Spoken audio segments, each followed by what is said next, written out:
இங்கே இருக்கிற பல பேருக்கு தெரியும், புரட்சி தலைவருக்கும் புரட்சி தலைவிக்கும் எதிரிகள் இருந்தார்கள், துரோகிகள் இல்லை.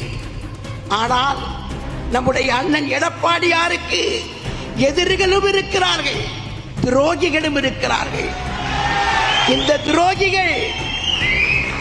துரோகிகள் சாக்ரட்டிஸுக்கே விஷம் கொடுத்தவர்கள், சாக்ரட்டிஸுக்கு விஷம் கொடுத்தவர்கள், இயேசுவை சிலுவையிலே அறைந்தவர்கள், கும்பிட்ட கைகள் கூர்வாளை ஏந்தி வந்த புரூட்டஸ்கள், அருவியில் குளித்தாலும் அழுக்கு போகாத மனிதர்கள், வரலாற்றின் குப்பை தொட்டிகள், நிழல் தந்த இந்த மரத்தின் மீதே எச்சமிட்டு போகிற தராதரம் தெரியாத தான் தோன்றி பறவைகள்.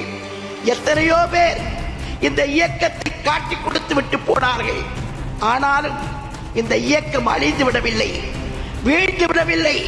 போனவர்கள் எல்லாம் 10ஓடு 11 இத்தோடு இது ஒன்றுதான், அவ்வளவுதான். ஆனால் யாரும் தப்பு கணக்கு போட்டு விடாதீர்கள், எழுதி வைத்துக் கொள்ளுங்கள்.